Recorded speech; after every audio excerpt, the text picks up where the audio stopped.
मित्रांनो, ही म्हण आपल्याकडे चांगलीच प्रचलित आहे. जे होते ते चांगल्यासाठीच होते. चला तर ही वस्तू आपण ह्या कहाणीच्या माध्यमातून समजून घेऊया. एकदा एक तरुण जंगलात एका महात्म्याला भेटायला आला. तो खूप जास्त दुःखी होता आणि रडत होता. महात्मा त्या तरुणाला समजवतात, तू जास्त चिंता करू नको. जे झाले ते चांगल्यासाठी झाले. तो तरुण अगदी रागात म्हणाला, तुम्ही असे कसे बोलत आहात? दरोडेखोरांनी माझ्या सगळ्या वस्तू माझ्याकडून लुटून घेतल्या आहेत. आता माझ्याजवळ घरी जाण्यासाठी काहीच उरले नाही. हे माझ्यासोबत चांगले कसे झाले? हे इतके वाईट असूनही तुम्ही याला चांगलं झाले असे कसे म्हणू शकता? खरं तर तो तरुण जंगलात भटकंतीसाठी निघाला होता. जंगलात फिरतच होता की दरोडेखोरांनी त्याचे सर्व सामान लुटून घेतले आणि त्याला असेच सोडून दिले. महात्मा म्हणाले, हीच गोष्ट मी तुला एका कहाणीतून समजावतो.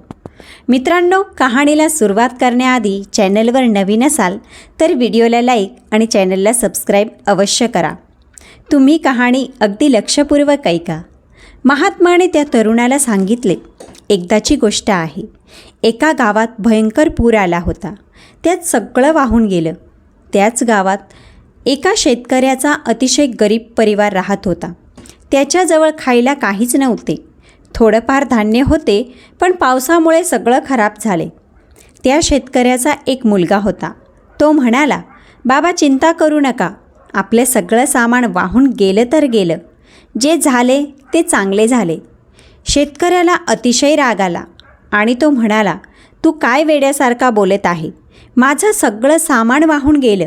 खाण्यासाठी काही उरलं नाही. राहायला घर होतं ते पाण्यात वाहून गेलं. यात चांगलं काय आहे? हे खरंच खूप वाईट झाले आहे. शेतकऱ्याला अतिशय राग आला आणि त्याने मुलाला घराबाहेर काढले. तू इथून निघून जा. तू येथे राहण्यालायक नाही. मुलगा रडत रडत तेथून निघून गेला.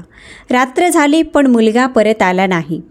शेतकऱ्याला समजले की त्याने मुलाला असे बोलायला नको होते, पण तो काय करणार? अचानक एक नाव तेथे आली आणि त्यातून काही लोक उतरले.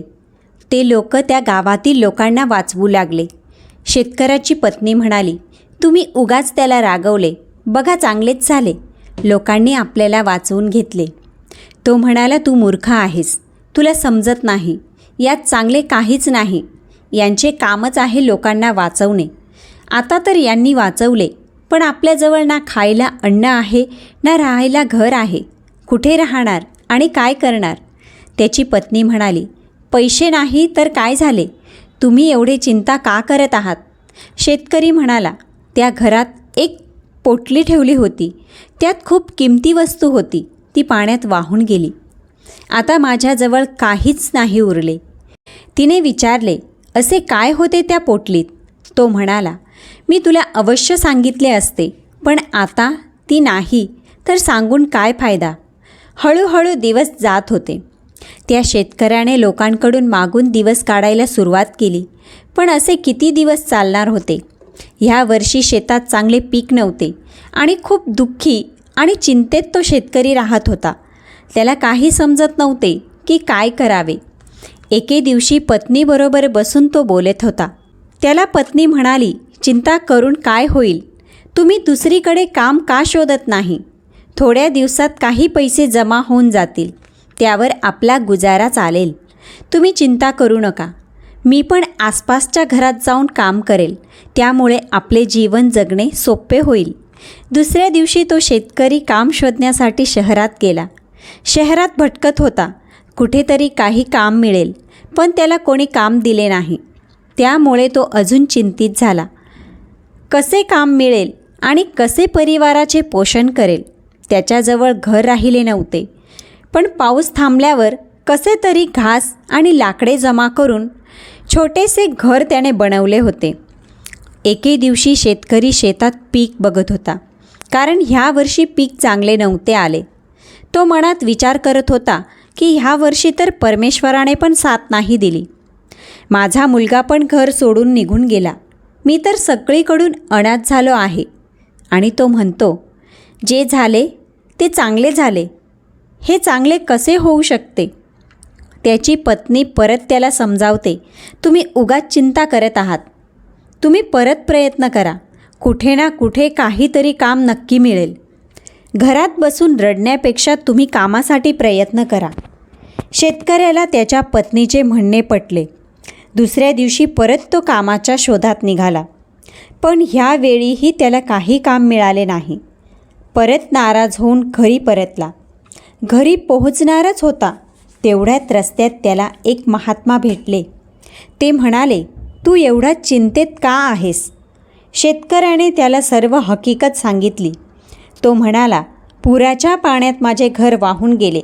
खायला अन्न नाही, राहायला घर नाही. मोठ्या संकटात जीवन व्यतीत करत आहे. त्या महात्माने सांगितले, यात चिंता करण्यासारखे काय आहे? तो म्हणाला, चिंतेचीच गोष्ट आहे. मी रागाच्या भरात मुलाला खूप बरे वाईट बोललो. त्यामुळे त्या दिवसापासून तो घर सोडून निघून गेला आहे. महात्मा म्हणाले, म्हणून मी सांगत आहे, जे होते ते चांगल्यासाठीच होते. शेतकऱ्याला परत राग आला. तो म्हणाला, तुम्ही असे कसे बोलत आहात? मी एवढा दुःखी आहे. मी बर्बाद झालो आहे. माझ्याजवळ अन्न नाही. मुलगा घर सोडून निघून गेला आहे. यात काय चांगले आहे? महात्मा म्हणाले, धीर धर. तुला तुझ्या प्रश्नांचे उत्तर वेळ आल्यावर नक्की मिळेल. महात्मा तेथून निघून गेले. शेतकऱ्याला परत निराशा वाटली, कारण महात्माला देण्यासाठी त्याच्याजवळ काहीच नव्हते. पण तो विचार करत होता की जे होते ते चांगल्यासाठीच कसे होते. माझ्यासोबत तर काहीच चांगले नाही झाले. परत दुसऱ्या दिवशी कामाच्या शोधात शहरात जातो. पण ह्यावेळी मात्र नशिबाने त्याला साथ दिली आणि एका मोठ्या व्यापाऱ्याकडे त्याला काम मिळाले. शेठ दयाळू होता आणि पैसा पण भरपूर होता. तो शेठ म्हणतो, तुला हरकत नसेल तर माझ्या घराच्या बाजूला एक घर रिकामे आहे. तू तेथे राहू शकतो. शेतकरी म्हणाला, मी तुमचा खूप खूप आभारी आहे. मी तिथेच ठीक आहे.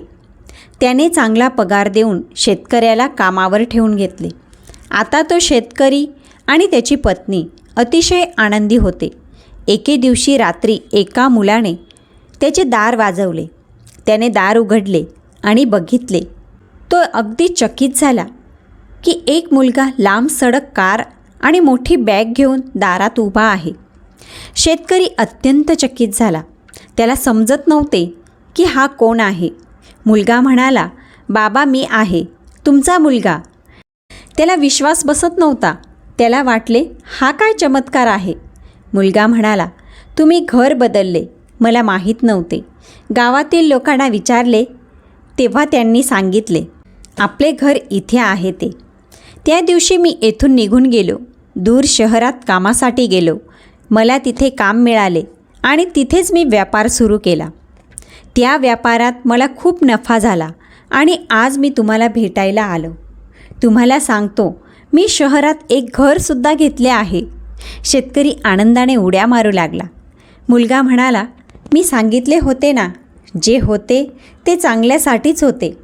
त्या दिवशी पावसाच्या पाण्यात हे सगळे वाहून गेले नसते तर असे मी तुम्हाला बोललो नसतो आणि तुम्ही मला घरातून हाकलून दिले नसते आणि मी कामासाठी शहरात गेलो नसतो. शेतकरी म्हणाला, हो, माझ्या लक्षात आले आहे. तू अगदी बरोबर म्हणत होता. बघ, त्याच वेळी मलासुद्धा एका मोठ्या घरात नोकरी मिळाली. म्हणजे डब्बल पैसा, डब्बल नफा आणि सगळीकडून फायदाच फायदा. शेतकरी आणि त्याचा मुलगा जोरजोरात उड्या मारू लागले. ही कहाणी सांगितल्यानंतर महात्मा त्या तरुणाला समजावतो की जीवनात एक गोष्ट लक्षात ठेव, माणसाची विचारशक्ती खूप मोठी नाही. तो निसर्गाच्या निर्णयाला समजू शकत नाही आणि हे पण समजू शकत नाही की त्याच्यासोबत जे झाले आहे ते चांगल्यासाठी झाले आहे.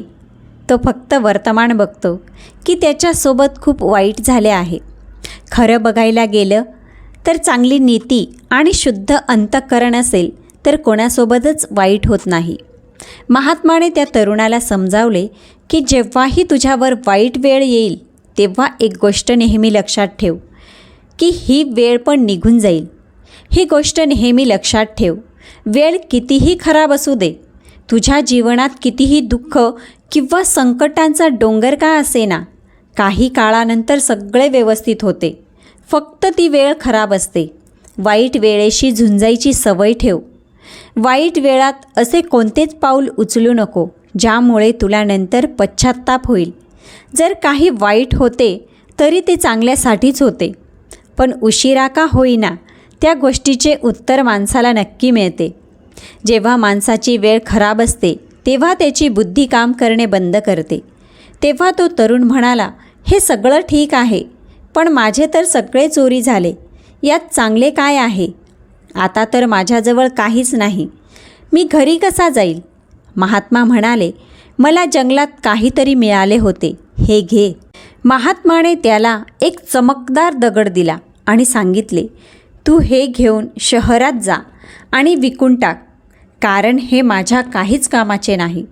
त्या मुलाच्याही हे लक्षात आले की हे तर खरं आहे. जर माझे सामान चोरीला गेले नसते तर मी महात्माजवळ आलो नसतो, आणि मी त्यांच्याजवळ आलो नसतो तर मला हा दगड कधीच मिळाला नसता. खरं तर तो एक पारस दगड होता. त्याचा स्पर्श करून प्रत्येक लोखंडाच्या वस्तूला सोनं बनवलं जाऊ शकलं असतं. आता तोही मालामाल झाला होता. मित्रांनो, ह्या व्हिडिओतून काय शीख मिळाली ते कॉमेंटमध्ये नक्की सांगा. व्हिडिओ आवडला असेल तर लाईक आणि सबस्क्राईब अवश्य करा.